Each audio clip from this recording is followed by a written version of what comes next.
कसं आहे बरं का, हा लोकप्रतिनिधी जी आहे त्याची गंमत अशी आहे की ही गावठी पिस्तुलीतनं गोळ्या मारतंय आणि 147चं आव्हानतंय. म्हणजे अशा पद्धतीनं थापा आणतंय की समोरच्याला काय कळतच नाही, अशा पद्धतीची परिस्थिती निर्माण करते. या बातमीचे प्रायोजक आहे शुभम मंगल कार्यालय वरवडे.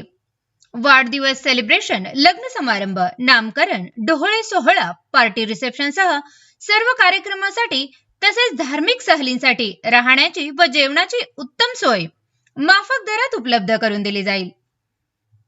बुकिंगसाठी संपर्क 9766 49 91 26 83 29 14 65 19. आमचा पत्ता शुभम मंगल कार्यालय वरवडे टोलनाका पाण्याच्या टाकी शेजारी वरवडे. नमस्कार, तुम्ही पाहताय लाईव्ह महाराष्ट्र झोन न्यूज. आणि मागील काही दिवसापूर्वीच आमदार अभिजित पाटील यांची मुलाखत लाईव्ह महाराष्ट्र झोन न्यूजवरून माड्याच्या संदर्भात, राजकीय संदर्भात असेल किंवा इतर संदर्भात मुलाखत प्रसारित झाली होती. आणि आज आपल्यासोबत रणजितसिंह शिंदे असणार आहेत. ते नेमकं आज त्या झालेल्या मुलाखतीमधील प्रश्नांना काय उत्तरं देणार आहेत हे याबाबत भाईसाहेब स्वागत आहे आपलं. नमस्कार. खरं तर झेडपीच्या निवडणुका झाल्यात आणि त्यात बरेचसे मुद्दे काही निवडणुकीच्या अगोदर आणि नंतरसुद्धा चर्चेला आलेले आहेत. पण आता महत्त्वाचा मुद्दा असा त्या निवडणुकीच्या दरम्यान किंवा झाल्यानंतर आला होता की माड्यात दहशतीचं राजकारण शिंदे बंधूंकडून केलं जातं आहे, असा एक चर्चा किंवा मुद्दा उपस्थित केला गेला होता. काय सांगाल त्याबद्दल? दहशतीच्या राजकारणाच्या बाबतीत विधानसभेला जर आमची दहशत असती तर विधानसभेला आम्ही निवडून यायला पाहिजे होतं. कारण दहशतीमुळे लोकांनी घाबरून मतं आम्हाला टाकायला पाहिजे होती. पण विधानसभेला निवडणुकीमध्ये लोकांनी आम्हाला नाकारलं आणि दुसऱ्या उमेदवाराला निवडून दिलं. मग तिथं दहशत कसली आली? आता जिल्हा परिषदेला ज्यावेळेस लोकांना कळलं की ही थापाड कशा पद्धतीनं लोकांना फसवतंय, त्यावेळेस लोकांनी त्यांच्या उमेदवारांना नाकारलं आणि भारतीय जनता पार्टीच्या सर्व उमेदवाराला त्यांनी निवडून द्यायचा प्रयत्न केला. ह्याच्यात दहशत कसली आली? ही 100% लोकशाही आहे. तुमचा पराजय झाला की दहशत आणि तुमचा विजय झाला की दहशत नाही. हे असं ह्या गोष्टी कुठंतरी थापा हाणायच्या बंद व्हाव्या म्हणून आम्हाला वारंवार जे काय थापा हाणलेले आहेत त्याच्यावरती सविस्तर खुलासा द्यावा लागतो. आता निवडणुकीच्या वेळेस जिल्हा परिषदच्या ती कारखान्याकडून जे महावितरणचं बिल सिनामाडाचं थकलेलं होतं ते साधारणपणे 20 लाख रुपये तो चेक देण्यात आला होता. नेमकं त्या चेकचं पुढं झालं काय? हा, आता त्याच्यामध्ये मी बघितलं, त्याच्यामध्ये चेक वाटलाय का नाही त्याच्या बाबतीमध्ये मी आपल्याला चेक वाटलेला बँकेचं जे आहे हे स्टेटमेंट, बँकेचं स्टेटमेंट, बँक ऑफ बडोदाचं चेक वाटलेला तुम्हालाही मी व्हॉट्सअप करतो आता. आणि ही वाटलेलं स्टेटमेंट पण तुम्हाला आता दाखवतोय. ही पैसे वाटल्याशिवाय बँक ऑफ बडोदाच्या अकाउंटला दिसतंय का? म्हणजे ज्याला खोटं आणि लबाड बोलायची सवय आहे त्याला असं वाटतं की समोरची बी तसंच बोलते. तसं वास्तविक पाहता नाही. 20 लाख रुपयेचा चेक वाटलाय. त्याच्या जी शेतकऱ्यांच्या ज्या कपाती झालेल्या आहेत त्याची यादी आम्ही त्यांना आता देतोय. त्याचबरोबर अजून 30 लाख रुपये जे आम्ही कपात करायला लागलोय त्या 30 लाखाच्या कपातीच्या नंतर त्या कपातीच्या याद्या, म्हणजे हे 20 लाख सोडून अजून 30 लाख असे टोटल 50 लाख रुपये आम्ही आता सिनामाडाला द्यायचं नियोजन केलेलं आहे पाणीपट्टीच्या माध्यमातून. आणि त्याच्यामध्ये कुठेही बदल होणार नाही. ज्या गोष्टी करायच्या त्याच गोष्टी आम्हाला बोलायची सवय आहे. ज्या करायच्या नाही त्या थापा हाणायच्या आम्हाला काही सवय नाही. आता नुकतीच कारखान्याची निवडणूक पण झाली तुमची आणि बिनविरोध कारखान्याची निवडणूक करून ती निवडणूक जिंकलात. पण एक मुद्दा असा उपस्थित केला गेला होता की कारखान्याचे 80,000 सभासद आहेत आणि ते कमी केले.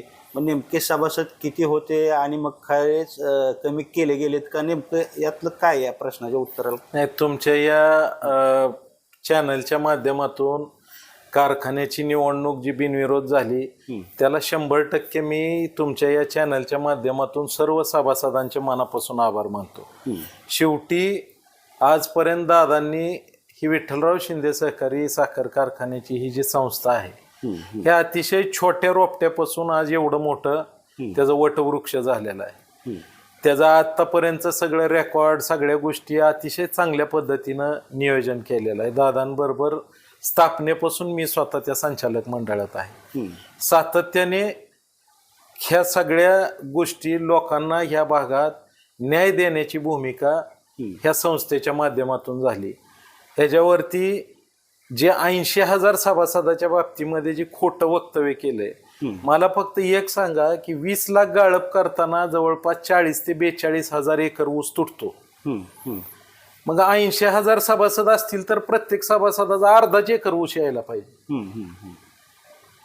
मग तसंच आहे का परिस्थिती? ऊस ज्यादा प्रमाणात आहे. अहो ऊस एवढ्या लोकांचा येतोय म्हणजे एका एका शेतकऱ्याचा 5-5 एकर 10-10 एकर अर्धा एकर 1 एकर अशा पद्धतीनं ऊस येतोय आणि काही सभासद नसणाऱ्यांचाही ऊस येतोय.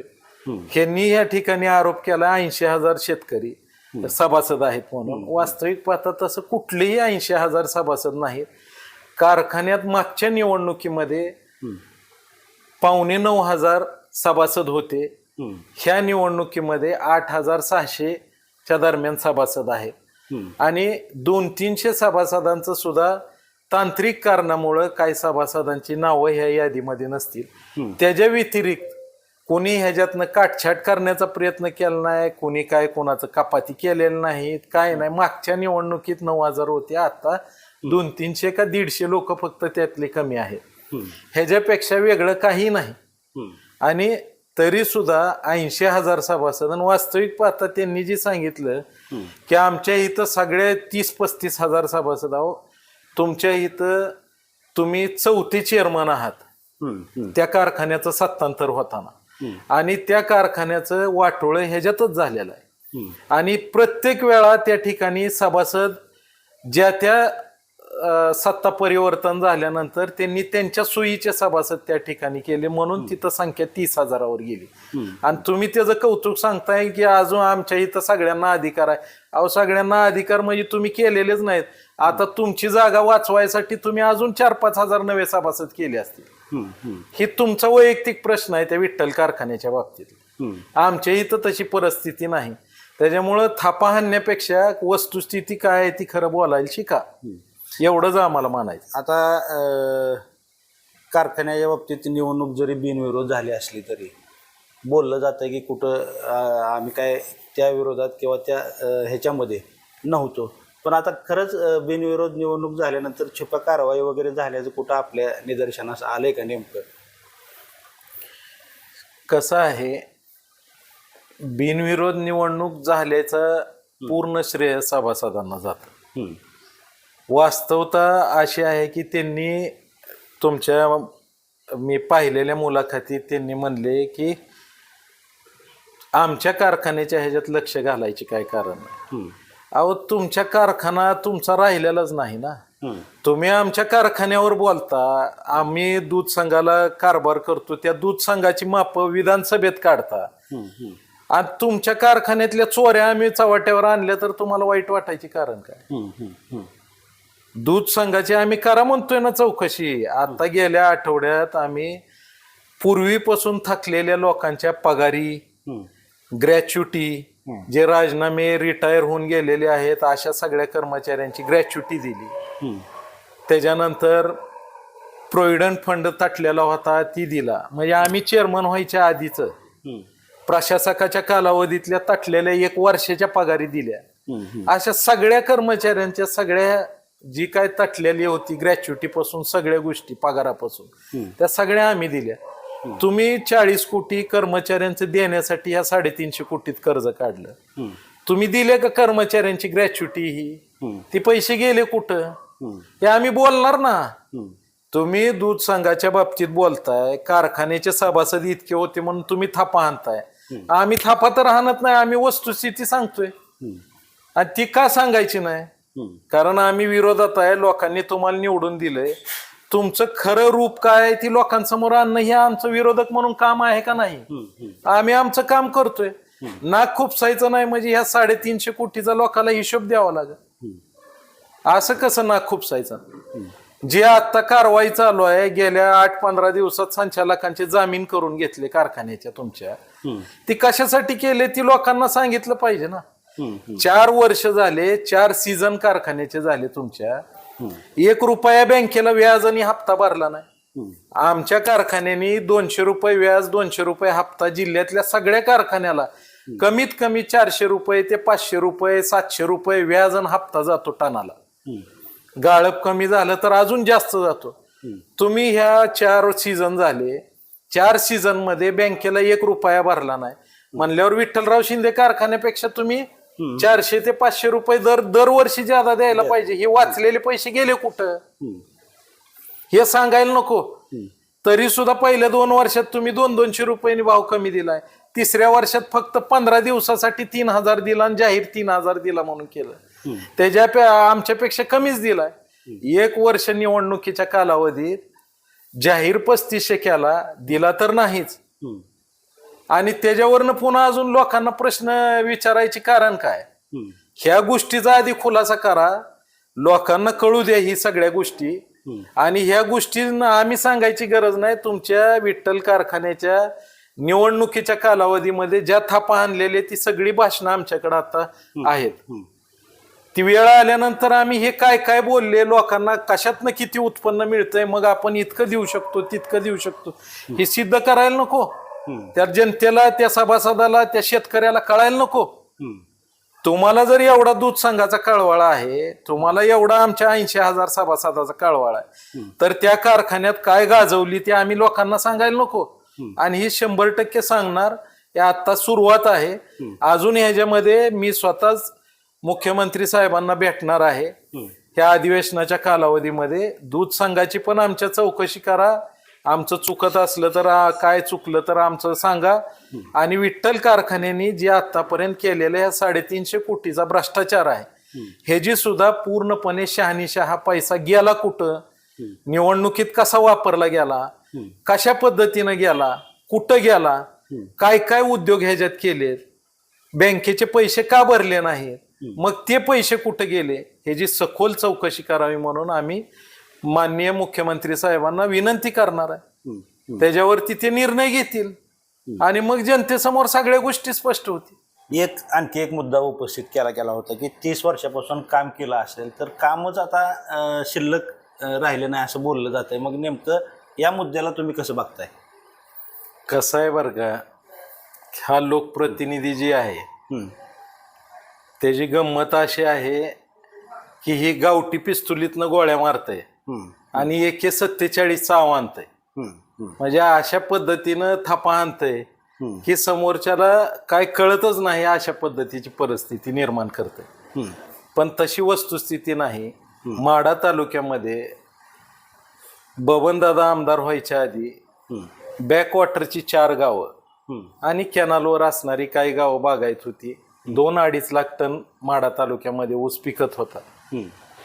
त्या परिस्थितीमध्ये आज जर माढा तालुक्यातल्या ऊसाची जर क्षेत्र काढलं, नुसतं ऊसाचं इतर पिकाचं वेगळं, तर जवळपास आज माढा तालुक्यामध्ये 40 लाख टन ऊस पिकतोय. ही नेमका ऊस आला कुठनं? ह्या 25-30 वर्षामध्ये ही प्रगती झाली म्हणजे काय जादू झाली का? हे बबनदादांनी पाणी आणलं म्हणून ह्या भागाचा विकास झाला. ह्यांनी म्हणते की मग सगळी कामं व्हायला पाहिजे होती 30 वर्षात. अहो, अजून तुम्हाला सगळ्या गोष्टी कळायच्या आहेत. तुम्हाला कामच करायची सवय नाही तर तुम्हाला नुसत्या थापा आणून कामं कशी होतील? पाणी आल्यानंतर विजेची गरज वाढायला लागली. मग बबनदादांनी या 25-30 वर्षामध्ये जवळपास 15 ते 20 सबस्टेशन नवीन उभा केले. पंढरपूरचे 42 गावं 15 वर्षाखाली जोडली, तिथं 9 सबस्टेशन केलेत.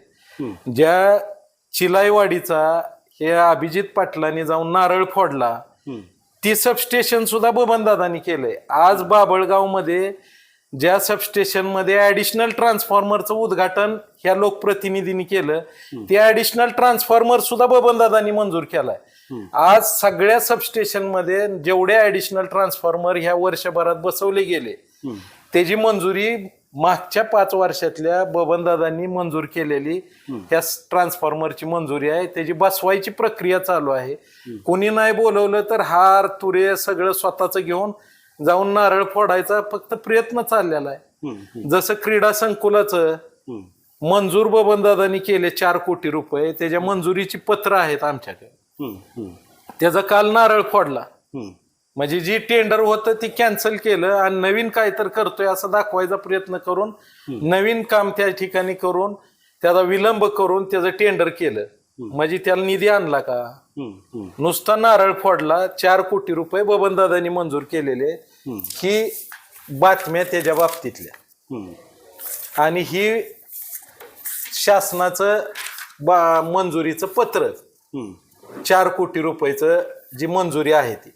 म्हणजे हे अशा पद्धतीनं विकास म्हणजे सगळ्यात महत्वाचा पाण्याचा विकास आहे. आज माढा तालुक्यामध्ये जे नंदनवन आणि जे आज आर्थिक स्तर उंचावलेला आहे, ही शेवटी पाणी आल्यामुळं खऱ्या अर्थाने लोकांचा हा आर्थिक स्तर उंचावलेला आहे. रस्त्याची कामं कोणी जरी असलं तरी 100% न्याय देऊ शकत नाही, कारण ग्रामीण भागामध्ये प्रचंड मोठ्या प्रमाणात लांबी आहे रस्त्याची. आणि ही रस्त्याची कामं जरी केली तर पुढच्या 5 वर्षात खराब होते. आतापर्यंत 25-30 वर्षात पाणी आलं, पाण्याच्या नंतर लाईटची गरज वाढली. ऍडिशनल ट्रान्सफॉर्मर जवळपास एका लॉटमध्ये मागच्या 15 वर्षाखाली जवळपास 2000 ट्रान्सफॉर्मर दादांनी बसवले. त्याच्याबरोबर नवीन सबस्टेशन मंजूर केली. आता नवीन ऍडिशनल ट्रान्सफॉर्मर त्या सबस्टेशन मध्ये विजेची गरज वाढायला लागल्यानंतर अजून त्याच्यामध्ये वाढ केली. म्हणजे ही कामं जशी जशी गरज वाढल त्या पद्धतीने केली. सगळ्या पाणी पुरवठ्याच्या योजना जवळपास बऱ्यापैकी मंजुऱ्या होऊन त्या कामं चालू आहेत. काय पूर्ण झाल्यात, काय निधीसाठी थांबलेले आहेत, काय निधी आल्यानंतर पूर्ण व्हायच्या मार्गावर आहेत. ही जसं जसं लोकांच्या मागण्या आणि जशा जशा गरजा येतील तसा हा होणारा विकास आहे. पण पाण्याचा विकास हा शाश्वत विकास आहे, कुटुंब उभा करणारा विकास आहे. आणि ह्या भादराला सांगावं की बाबा ही खऱ्या अर्थाने विकास आहे. आपल्याला कामच करायची सवय नाही, कायम लोकांवर टीका करायची, माप काढायची सवय आहे. माप काढायचं काम विरोधकाचं 100% असतं. तीच तुम्ही थापा हाणलेल्या गोष्टी फक्त आम्ही लोकांसमोर मांडण्याचा प्रयत्न करतोय, वास्तवता लोकांसमोर आणण्याचा प्रयत्न करतोय. जितक्या वेळा थापा मारचाल तितक्या वेळा लोकांकडे मी हे प्रत्यक्षात आपल्या कुठल्या ना कुठल्या माध्यमाच्या माध्यमातून लोकांसमोर ह्या सगळ्या वास्तवता आणण्याचा प्रयत्न आमचा इथून पुढे असाच कायमस्वरूपी राहणार आहे. जिल्हा परिषद निवडणुकीच्या दरम्यान पालकमंत्र्यांची सभा झाल्या अनेक ठिकाणी, तर ते एक फेक नेरेटिव्ह पद्धतीनं ते करण्याचा प्रयत्न झाला. तर पालकमंत्र्यांच्या सभाबद्दल काय सांगाल तुम्ही? मी तुमची मुलाखत पाहिली. आपल्या जिल्ह्याचे पालकमंत्री जयाभाऊ यांनी आमच्या विनंतीवरून काही सभा या मतदारसंघात जिल्हा परिषदेच्या निमित्ताने घेतलेल्या आहे. आणि तुमच्या मुलाखतीमध्ये ह्या लोकप्रतिनिधीने असं म्हणलंय की बाबा त्या ठिकाणी जिथं सभा घेतल्या तिथं लोकांनी त्या उमेदवाराला नाकारले. मला एक सांगा, उपळाई बुद्रुक मध्ये सभा घेतली, तिथं उमेदवार चांगल्या मतांनी निवडून आला. टेंभुर्णीमध्ये सभा घेतली, तिथं उमेदवार चांगल्या मतांनी निवडून आला. मोडणीम मध्ये सभा घेतली, तिथं उमेदवार चांगल्या मतांनी निवडून आला. त्याच्यानंतर करकम मध्ये सभा घेतली, तिथं चांगल्या मतांनी निवडून आलाय. ठीक आहे. रोपळे पंढरपूर मध्ये आमचा 147 मतांनी उमेदवार पक्षाचा गेला. बेंबळ्यामध्ये आमचा 1111 मतांनी उमेदवार गेला. त्याची कारण काय, आमच्या गोष्टी त्या ठिकाणी चुकल्या असतील किंवा आम्ही कमी पडलो असेल. पण ह्या जी बाकीच्या ठिकाणी जिथं पालकमंत्र्यांनी सभा घेतल्या ते निवडून आल्या, म्हणजे ही नेमकं चुकीचं किंवा लोकांनी नाकारलं असं कसं म्हणता येईल? अहो, लोकांनी स्वीकारलंय. काही ठिकाणी किरकोळ आमच्याकडनं चुका झाल्या, नाहीतर त्याही कुठल्या जागा तुम्ही पंढरपूर तालुक्यातल्या जागा बघा किती मतांनी गेले. 150 मतांनी एक गेली, बोशेची 350-400 मतांनी गेली. असं ह्या जागा अतिशय कमी फरकाने गेलेल्या आहेत. आणि त्याच्यामुळं मला वाटत नाही कुठल्याही पद्धतीचं 100% पालकमंत्र्यांनी ताकद देण्याची भूमिका आहे त्यांची. पक्षाच्या उमेदवारांची सगळी कामं करण्याची भूमिका आहे. आणि ह्याच्यात चुकीचं काहीच नाही. ते ठामपणे ही सगळी कामं करण्यासाठी आमच्या सगळ्यांच्या पाठीमागं आहे. या राज्याचे मुख्यमंत्री माननीय फडणवीस साहेब आमच्या पाठीमागे ठामपणे, आणि हे सगळं विकासाचं राजकारण चाललंय. आतापर्यंत आम्ही विकासावरच फक्त बोललोय.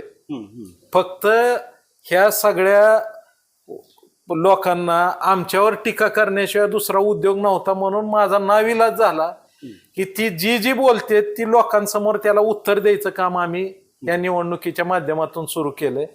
आणि लोकांच्या समोर एकदा यांची वस्तुस्थिती आणायचं काम आम्ही सुरू केलंय. ते आम्ही शेवटपर्यंत चालू ठेवणार. ह्यांनी काय जरी बोलले तर त्या गोष्टीला जर खरं असेल तर आम्ही मान्य करू, खोटं असेल तर ती लोकांसमोर 100% आणण्याचा आम्ही प्रयत्न करू. तर जिल्हा परिषद निवडणुकीच्या दरम्यान अनेक मुद्दे त्याच्यावरतीच निवडणूक चर्चा झाली, रंगली सुद्धा. मग त्यात सीनामाड्याचा चेकबिलचा असेल, मोटरीचा असेल, आणि सगळ्यात महत्त्वाचं मोडणीमच्या MIDC बाबत सुद्धा वक्तव्य केली गेली. मग नेमकं आता ह्यातलं तथ्य काय आहे?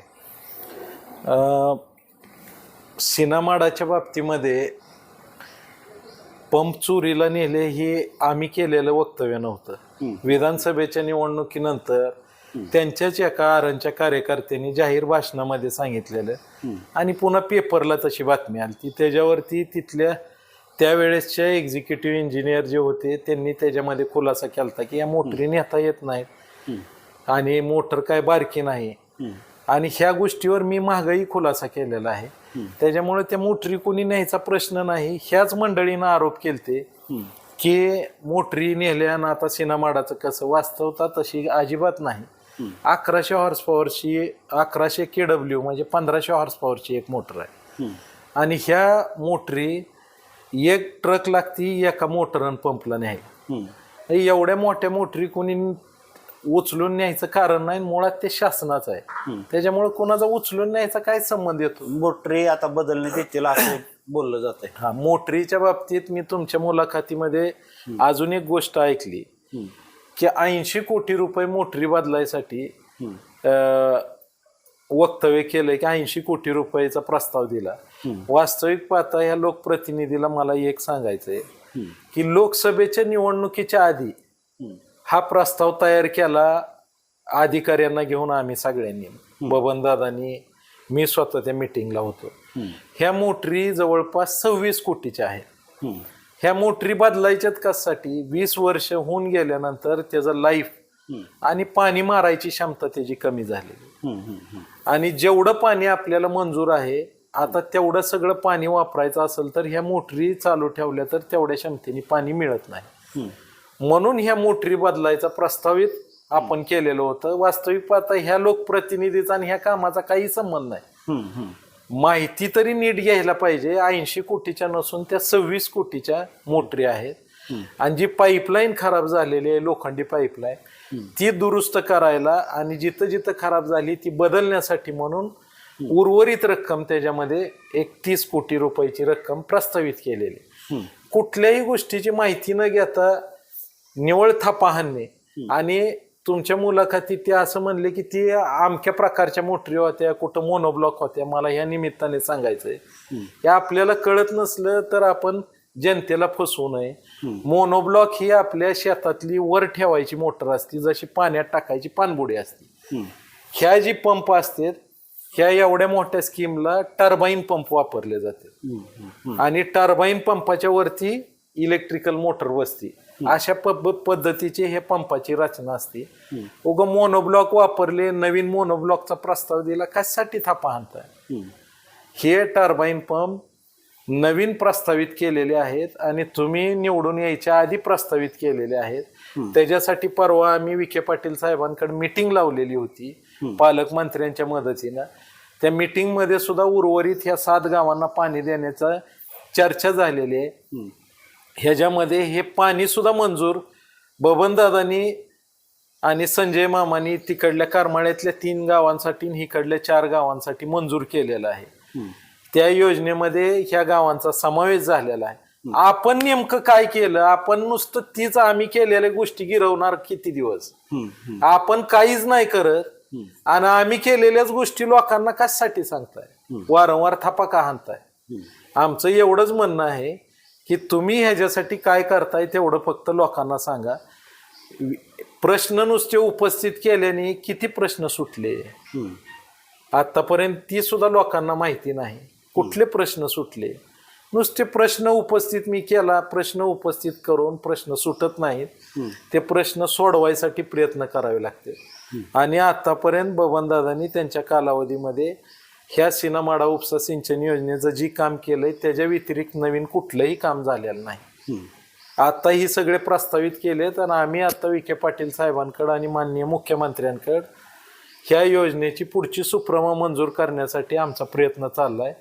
लवकरच पुढच्या कालावधीमध्ये ह्या योजनेची राहिलेली 300 कोटीची सुप्रमा मंजूर होईल आणि आमचा माननीय मुख्यमंत्री साहेबांकडे आणि पालकमंत्री साहेब असतील आणि पाटबंधारे मंत्री विखे पाटील साहेब असतील ह्या सगळ्यांकडेच आमचा पाठपुरावा चाललाय आणि तशा पद्धतीचा पुढे आमचा प्रयत्न राहणार आहे. MIDCच्या बाबतीमध्ये निवडणुकीमध्ये कशा पद्धतीनं मीटिंग लावली पालकमंत्र्यांनी आणि काय केलं MIDCच्या बाबतीत हा सगळा जाहीर खुलासा केलेला आहे.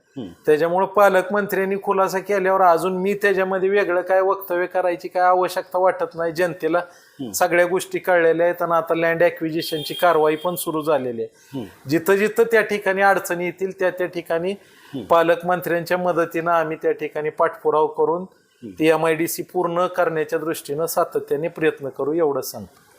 तर आपल्यासोबत आज रणजितसिंह शिंदे होते. महत्त्वाचा मुद्दा होता की सिनामाडाचा चेक वाटला की नाही ह्याला त्यांनी उत्तर दिलेलं आहे आणि बाय प्रूफ दिलेलं आहे. दुसरा एक महत्त्वाचा मुद्दा आहे की आणखी 30 लाख रुपयाची तरतूद आम्ही त्यासाठी करणार आहोत महावितरणच्या बिलाबाबत आणि ही योजना सातत्यानं चालू राहील ह्यासाठी प्रयत्न करणार आहे. अनेक मुद्दे होते त्या मुद्द्याला सविस्तर त्यांनी आपल्यासाठी चर्चा आणि वेळ दिलेली आहे. आपला धन्यवाद. नमस्कार.